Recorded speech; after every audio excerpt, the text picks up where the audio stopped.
DM Poonam Rajput सादे कपड़ों में बाजार में थी और वह अपने हाथों पर एक बूढ़ी महिला सीमा दाई से मेहंदी लगवा रही थी। तभी अचानक एक दरोगा आया। गालियां देते हुए उसने सीमा दाई के डिब्बे पर लात मारी। चल हट, हफ्ता निकाल, नहीं तो चालान कर दूंगा। पूनम मैडम से रहा नहीं गया। वह बोली, ये क्या बदतमीजी है, एक गरीब महिला से ऐसे बात करते हैं और कैसा हफ्ता मांग रहे हैं। पर दरोगा ने बिना सोचे समझे उन्हें थप्पड़ मार दिया और उल्टा उन्हें ही बोलने लगा। फिर जो हुआ, पूरे राज्य में हलचल मच गई। पूरी सच्चाई जानने के लिए वीडियो को लास्ट तक जरूर देखें। दोपहर का वक्त था, सूरज थोड़ा नरम पड़ चुका था। कहीं जलेबी की मीठी महक हवा में घुली थी तो कहीं मसालों की तीखी खुशबू। इसी शोर और महक के बीच पूनम राजपूत एक साधारण से सूती सलवार सूट में सिर पर दुपट्टा रखे चली जा रही थी।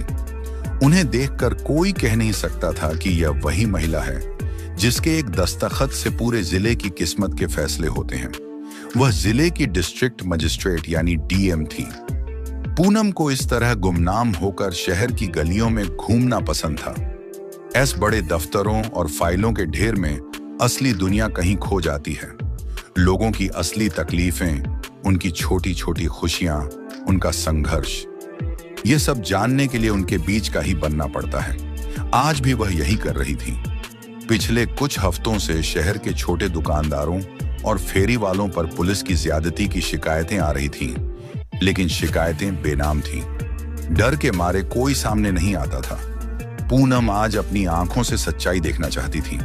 घूमते घूमते उनकी नजर एक पीपल के पेड़ के नीचे बैठी एक बूढ़ी अम्मा पर पड़ी। उनके सामने एक छोटा सा लकड़ी का डिब्बा था जिसमें मेहंदी के कोन और कुछ डिजाइन की किताबें रखी थीं। उनके चेहरे पर इतनी झुर्रियां थीं जैसे किसी ने जिंदगी का पूरा नक्शा वहीं बना दिया हो।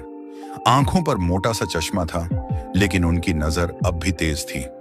वह बड़े ध्यान से एक लड़की के हाथ पर मेहंदी लगा रही थी। उस बूढ़ी अम्मा को देखकर पूनम को अचानक अपनी दादी की याद आ गई। वही ममता, वही सुकून। पूनम के कदम खुद ब खुद उस ओर बढ़ गए। जब उस लड़की की मेहंदी लग गई तो पूनम उनके पास जाकर बैठ गई। पूनम ने बहुत धीरे से पूछा, अम्मा मेहंदी लगाओगी? अम्मा ने चश्मे के ऊपर से पूनम को देखा। एक हल्की सी मुस्कान उनके होंठों पर फैल गई। हाँ हाँ, क्यों नहीं बेटी, दिखाओ अपना हाथ। पूनम ने अपना हाथ आगे बढ़ा दिया। अम्मा ने उनका हाथ अपने खुरदरे हाथों में थाम लिया। वह हाथ जिन्होंने ना जाने कितनी मेहनत की थी, कितने थपेड़े सहे थे। अम्मा ने पूछा, जिनका नाम सीमा दाई था, तुम्हारा हाथ तो बहुत नाजुक है बेटी, किसी दफ्तर में काम करती हो क्या? पूनम मुस्कुरा दी। हाँ अम्मा, समझ लीजिए वैसा ही कुछ। सीमा दाई ने एक मेहंदी का कोन उठाया और पूनम के हाथ पर एक खूबसूरत बेल बनाना शुरू कर दिया।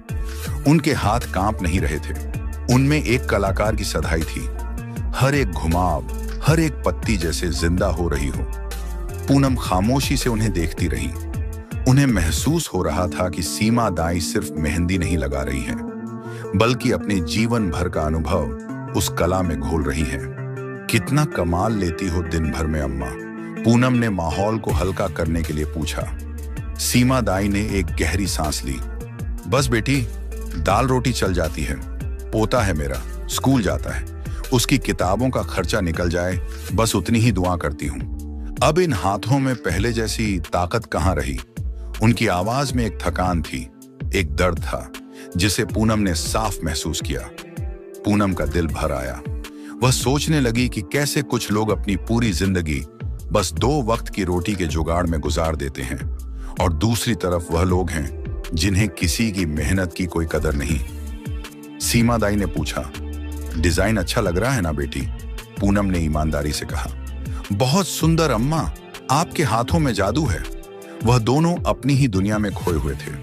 बाजार का शोर अब भी था, लेकिन उन दोनों के बीच एक खामोशी का, एक अपनेपन का रिश्ता बन गया था। पूनम को लग रहा था कि उनका आज यहां आना सफल हो गया।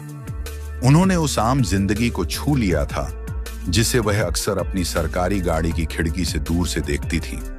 लेकिन उन्हें क्या पता था कि इस शांति को भंग करने के लिए एक तूफान बस आने ही वाला था। अभी सीमा दाई ने डिजाइन पूरा भी नहीं किया था कि अचानक वहां एक भारी भरकम आवाज गूंजी, ए बुढ़िया, चल हफ्ता निकाल आज का। पूनम और सीमा दाई दोनों ने चौंक कर आवाज की दिशा में देखा। सामने पुलिस की वर्दी में एक दरोगा खड़ा था। नाम था बलवंत सिंह। उसका पेट बाहर निकला हुआ था, आंखों में क्रूरता और चेहरे पर घमंड साफ झलक रहा था। उसके आने से ही वहां का माहौल बदल गया था। आसपास के दुकानदार जो अभी तक हंस बोल रहे थे, सबने नजरें झुका ली। हवा में एक अनजाना सा डर घुल गया था। सीमा दाई का चेहरा डर से पीला पड़ गया। उनके हाथ कांपने लगे, जिससे मेहंदी का कोन हल्का सा फिसल गया। मालिक, आज तो बोहनी भी ठीक से नहीं हुई है, कल दे दूंगी साहब। उनकी आवाज में एक लाचारी थी, एक मिन्नत थी। बलवंत सिंह हंसा, एक बहुत ही गंदी हंसी। कल रोज तेरा यही ड्रामा है, आज पैसा नहीं दिया तो ये सामान उठाकर फेंक दूंगा। ये कहते हुए उसने आगे बढ़कर सीमा दाई के उस छोटे से लकड़ी के डिब्बे पर जोर से लात मारी। खटाक डिब्बा पलट गया। मेहंदी के कोन, डिजाइन की किताबें सब जमीन पर बिखर गईं। कुछ कोन तो फट भी गए और हरी मेहंदी जमीन पर फैल गई, जैसे किसी का सपना बिखर गया हो। यह देखकर पूनम का खून खौल गया। एक बूढ़ी निस्सहाय औरत के साथ इतनी बदतमीजी उनसे रहा नहीं गया। वह फौरन खड़ी हो गई। ये क्या बदतमीजी है? पूनम की आवाज शांत थी, लेकिन उसमें एक ऐसी ताकत थी कि बलवंत सिंह ने चौंक कर उन्हें देखा। एक गरीब औरत से ऐसे बात करते हैं आप? और ये हफ्ता किस बात का मान रहे हैं? बलवंत सिंह ने पूनम को ऊपर से नीचे तक देखा। एक साधारण से कपड़ों में लिपटी औरत उसे कानून सिखा रही थी। ये बात उसे हजम नहीं हुई। उसका अहंकार जाग गया। तू कौन है बे? ज्यादा नेता बन रही है। ये सरकारी जमीन पर बैठी है, उसका हफ्ता नहीं देगी। चल हट यहां से, नहीं तो तेरा भी चालान काट दूंगा। उसने पूनम को धमकाया। पूनम अपनी जगह से 1 इंच भी नहीं हिली। आप वर्दी में हैं, आपकी जिम्मेदारी लोगों की मदद करना है, उन्हें लूटना नहीं। आपको शर्म आनी चाहिए। पूनम के मुंह से शर्म शब्द सुनना था कि बलवंत सिंह का पारा 7वें आसमान पर पहुंच गया। एक मामूली औरत की इतनी हिम्मत, उसने आज तक अपनी बेल्ट और वर्दी का खौफ ही देखा था। किसी ने उसे आईना दिखाने की जुर्रत नहीं की थी। जबान लड़ाती है मुझसे, वह गरजा, और अगले ही पल जो हुआ उसकी किसी ने कल्पना भी नहीं की थी। उसने अपना भारी हाथ उठाया और बिना कुछ सोचे समझे पूरे जोर से पूनम के गाल पर एक थप्पड़ जड़ दिया। छटाक! आवाज इतनी तेज थी कि पूरी गली में एक पल के लिए सन्नाटा छा गया। हवा जैसे रुक गई हो, लोगों की सांसें अटक गईं। पूनम का सिर एक तरफ घूम गया। उन्हें एक पल के लिए यकीन ही नहीं हुआ कि एक ऑन ड्यूटी पुलिस ऑफिसर ने एक महिला पर हाथ उठाया है, वह भी पब्लिक के बीच में। सीमा दाई की तो जैसे जान ही निकल गई। वह नहीं साहब, नहीं, चीखती रह गई। आसपास के लोग जो दबी आंखों से देख रहे थे, उन्होंने डर के मारे अपनी नजरें पूरी तरह फेर लीं। कोई इस बवंडर में नहीं पड़ना चाहता था। बलवंत सिंह को अपनी ताकत पर और भी ज्यादा घमंड हो गया। देखा, अब पता चला किससे बात कर रही है। अब दफा हो जा यहां से, वरना इसी थाने में बंद करूंगा। पूनम ने धीरे से अपना चेहरा सीधा किया। उनकी आंखों में आंसू नहीं थे, गुस्सा भी नहीं था। उनकी आंखों में एक अजीब सी खामोशी थी। यह थप्पड़ सिर्फ पूनम राजपूत को नहीं पड़ा था, यह उस भरोसे को पड़ा था जो एक आम नागरिक सिस्टम पर करता है। यह उस कानून को पड़ा था जिसकी रक्षा की कसम इस दरोगा ने खाई थी। उन्होंने बलवंत सिंह की आंखों में देखा। उन आंखों में अब भी वही घमंड था, वही हेकड़ी थी। उसे जरा भी अंदाजा नहीं था कि उसने अपनी जिंदगी की सबसे बड़ी गलती कर दी है। उसने एक सोए हुए शेर को नहीं, बल्कि एक घायल शेरनी को थप्पड़ मारा था। उस एक थप्पड़ के बाद बाजार में मौत जैसा सन्नाटा था। बलवंत सिंह अपनी मूंछों पर ताव देकर खड़ा था, जैसे उसने कोई जंग जीत ली हो। सीमा दाई सहमी हुई कोने में खड़ी रो रही थी और पूनम बिल्कुल शांत थी। उन्होंने कोई जवाबी हमला नहीं किया, कोई चीख पुकार नहीं मचाई। उन्होंने बस एक गहरी सांस ली, जैसे अपने अंदर उठे बवंडर को काबू कर रही हों। फिर उन्होंने बहुत धीरे से अपना हैंडबैग उठाया, जो जमीन पर गिर गया था। उनकी हर हरकत बहुत सधी हुई थी, जैसे कोई बहुत बड़ा फैसला लेने से पहले खुद को तैयार कर रहा हो। बलवंत सिंह उन्हें देख रहा था। उसे लगा कि औरत डर गई है और अब चुपचाप चली जाएगी। उसने फिर से रौब झाड़ा। अब खड़ी क्या है, निकल यहां से। पूनम ने उसकी तरफ देखा तक नहीं। उन्होंने अपने बैग की चैन खोली और उसके अंदर हाथ डाला। बलवंत सोच रहा था कि शायद वह पैसे निकाल रही है, लेकिन पूनम ने जो बाहर निकाला वो एक छोटा गहरे नीले रंग का कार्ड होल्डर था। उन्होंने शांति से कार्ड होल्डर को खोला और उसमें से एक आईडी कार्ड निकाला। उस पर अशोक स्तंभ का चिन्ह चमक रहा था। उन्होंने वो आईडी कार्ड बलवंत सिंह के चेहरे के आगे कर दिया। इसे ध्यान से पढ़ो, दरोगा।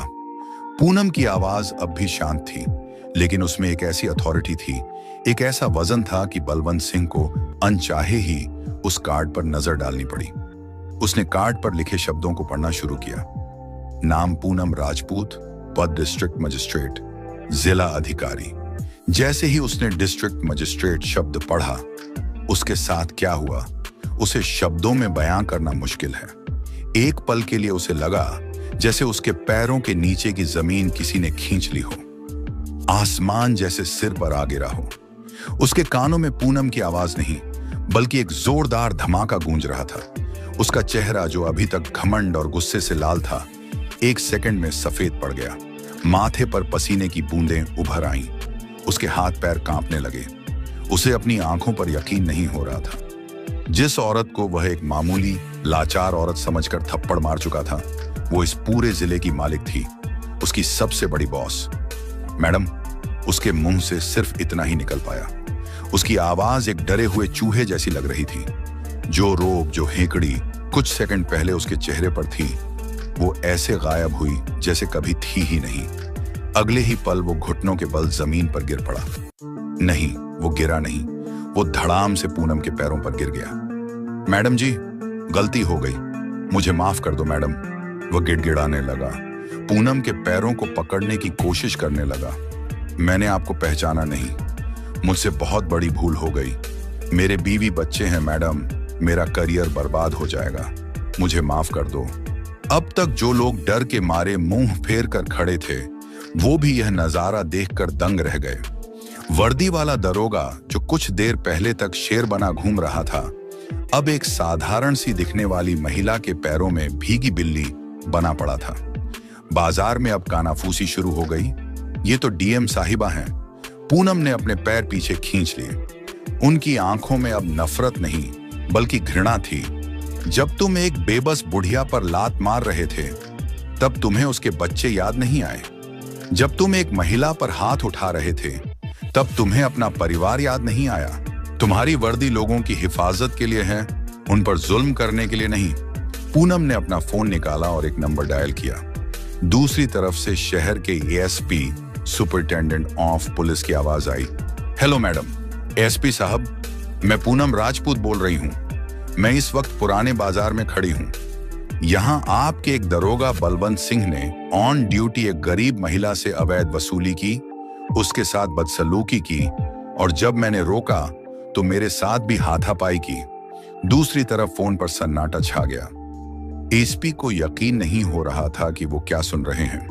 पूनम ने आगे कहा, मैं दरोगा बलवंत सिंह को तत्काल प्रभाव से सस्पेंड करती हूँ। इसके खिलाफ एक सख्त विभागीय जांच बिठाएं। मुझे 24 घंटे के अंदर रिपोर्ट चाहिए कि इस पर क्या क्या धाराएं लगाई गई हैं, और ये सुनिश्चित करें कि भविष्य में शहर में किसी भी गरीब के साथ ऐसी हरकत ना हो। Yes madam, right away madam, मैं अभी टीम भेजता हूँ। एसपी की आवाज में घबराहट साफ थी। पूनम ने फोन काट दिया। बलवंत सिंह अब भी जमीन पर पड़ा रो रहा था। मैडम, एक मौका दे दीजिए। एक मौका तुम्हें वर्दी पहनते वक्त मिला था, पूनम ने ठंडी आवाज में कहा, और तुमने उसे गंवा दिया। पूनम उसकी तरफ से मुड़ी और वापस सीमादाई के पास गई। बेचारी अम्मा अभी तक सदमे में थी। वो डर और हैरानी से सब कुछ देख रही थी। पूनम ने नीचे बैठकर जमीन पर बिखरी हुई उनकी चीजों को उठाना शुरू कर दिया। मेहंदी के कोन, उनकी फटी पुरानी किताब। अम्मा, डरो मत, अब ये तुम्हें कभी परेशान नहीं करेगा। पूनम की आवाज में अब वही नरमी लौट आई थी। सीमा दाई की आंखों से आंसू बहने लगे। उन्होंने पूनम का हाथ पकड़ लिया। बेटी, तुम तो कोई देवी हो। आज तुमने मेरी इज्जत बचा ली। मैं देवी नहीं अम्मा, बस अपना फर्ज पूरा कर रही हूं। पूनम ने उनके हाथ पर अपना हाथ रखा। उन्होंने अपनी जेब से कुछ पैसे निकाले और सीमा दाई के हाथ में जबरदस्ती रख दिए। ये आपके नुकसान के लिए है और ये मेरा कार्ड है अम्मा। अगर भविष्य में कोई भी तुम्हें परेशान करे तो इस नंबर पर फोन करना। कुछ ही मिनटों में पुलिस की जीप आ गई। दूसरे अफसर बलवंत सिंह को लगभग घसीटते हुए ले गए।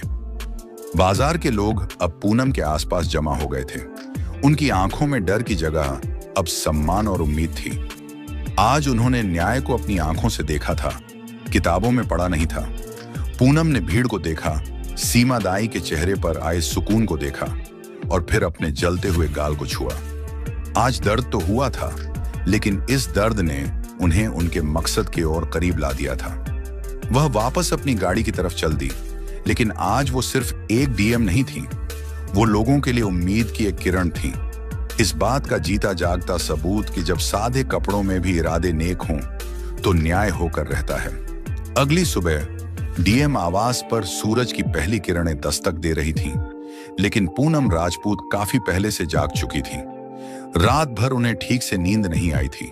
वह आईने में अपने अक्स को देख रही थी और सोच रही थी कि अगर वह डीएम न होती तो क्या होता, उस थप्पड़ का जवाब कौन देता। सीमा दाई जैसी न जाने कितनी ही बेबस औरतें रोज ऐसे थप्पड़ चुपचाप सह लेती होंगी। यह ख्याल उनके दिल में कांटे की तरह चुभ रहा था। उनके दफ्तर पहुंचते ही माहौल में एक अजीब सी हलचल थी। हर कोई उन्हें एक अलग ही नजर से देख रहा था। कुछ में सम्मान था, कुछ में डर और कुछ की आंखों में छिपी हुई नाराजगी भी थी। बाजार की घटना किसी जंगल की आग की तरह पूरे शहर में फैल चुकी थी। लोकल अखबारों ने इसे पहले पन्ने पर छापा था। सादे कपड़ों में डीएम, भ्रष्ट दरोगा सस्पेंड। सबसे पहले शहर के एएसपी साहब मिस्टर वर्मा उनसे मिलने आए। उनके चेहरे पर शर्मिंदगी और तनाव साफ झलक रहा था। गुड मॉर्निंग मैडम, कल जो हुआ उसके लिए मैं पूरे डिपार्टमेंट की तरफ से शर्मिंदा हूं। पूनम ने शांति से उनकी तरफ देखा। शर्मिंदा होने से सिस्टम नहीं सुधरता वर्मा साहब। बलवंत सिंह तो बस एक चेहरा है। यह बीमारी तो आपके पूरे डिपार्टमेंट में फैली हुई है। मुझे बताएं, उसकी विभागीय जांच का क्या स्टेटस है? एसपी ने थोड़ा हिचकिचाते हुए कहा। मैडम, हमने कमेटी बना दी है, जल्द ही रिपोर्ट आ जाएगी।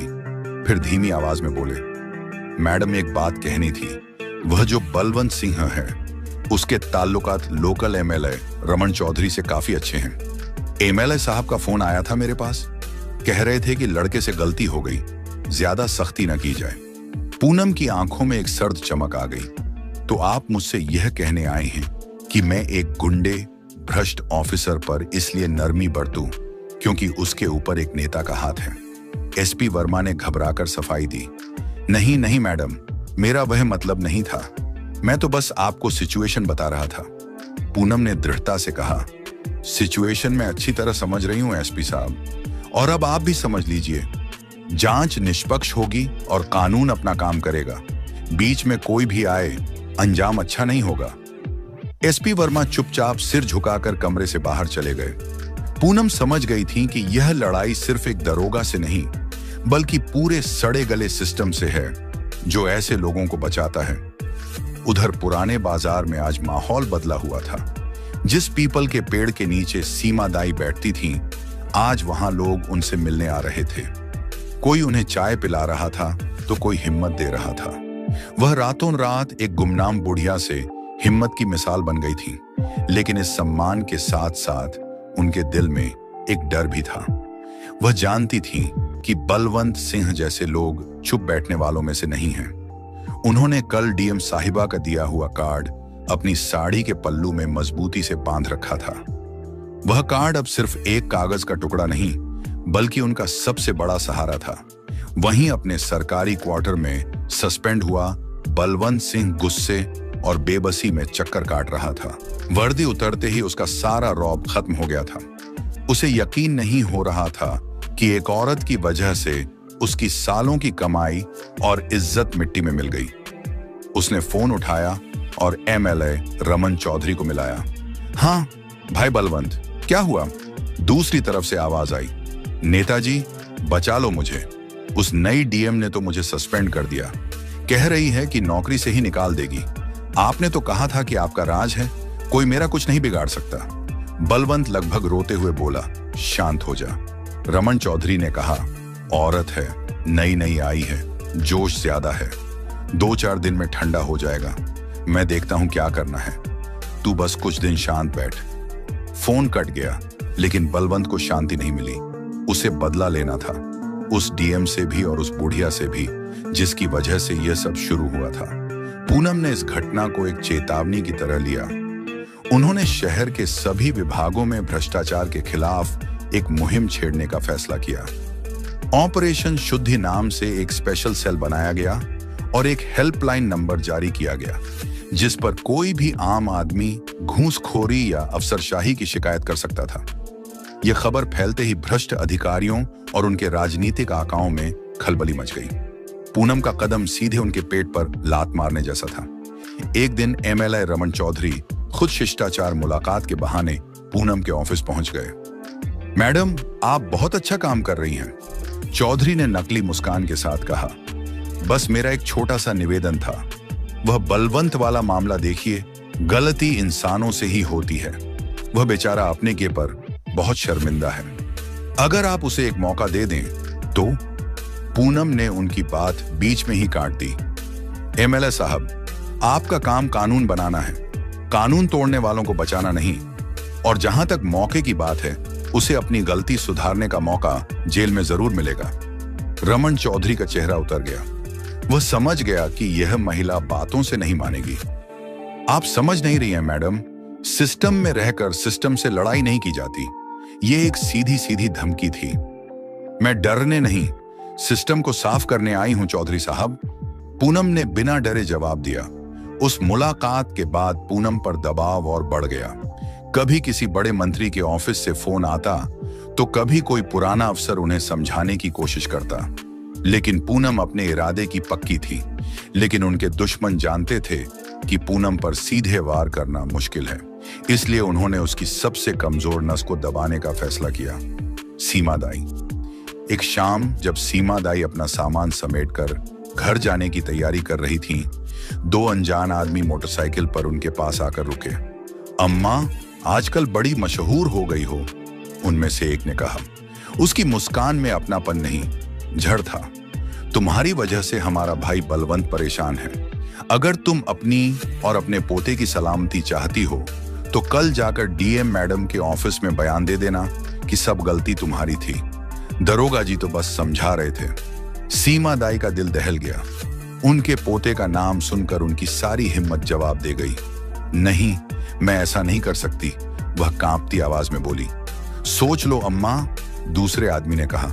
मैडम आज हैं, कल उनका ट्रांसफर हो जाएगा, लेकिन तुम्हें और हमें इसी शहर में रहना है। मोटरसाइकिल तेजी से चली गई, लेकिन अपने पीछे सीमा दाई के लिए खौफ का एक गहरा धुआं छोड़ गई। उस रात सीमा दाई सो नहीं पाई। एक तरफ डीएम साहिबा का भरोसा था, दूसरी तरफ अपने पोते की सुरक्षा का डर। बहुत सोचने के बाद उन्होंने कांपते हाथों से अपनी साड़ी के पल्लू से वह कार्ड निकाला और उस पर लिखा नंबर मिलाया। आधी रात को जब पूनम के पर्सनल फोन की घंटी बजी तो वह चौंक गई। फोन पर सीमा दाई की डरी सहमी आवाज थी। उन्होंने रोते रोते पूनम को सब कुछ बता दिया। सब कुछ सुनने के बाद पूनम की आंखों में गुस्सा उतर आया। अब यह लड़ाई सिर्फ भ्रष्टाचार के खिलाफ नहीं थी, यह एक बेबस औरत के सम्मान और सुरक्षा की लड़ाई बन गई थी। उन्होंने सीमा दाई को तसल्ली दी। अम्मा, आप बिल्कुल मत डरिए, मैं हूं ना, आपके पोते को कुछ नहीं होगा। अगली सुबह पूनम ने जो किया, उसकी उम्मीद रमन चौधरी या बलवंत सिंह ने सपने में भी नहीं की थी। उन्होंने ऑपरेशन शुद्धि के तहत सबसे पहली फाइल रमन चौधरी की ही खुलवाई। उन्होंने रेवेन्यू डिपार्टमेंट से शहर के उन सभी जमीनों का रिकॉर्ड मंगवाया जिन पर पिछले कुछ सालों में एमएलए और उनके लोगों ने अवैध कब्जे कर रखे थे।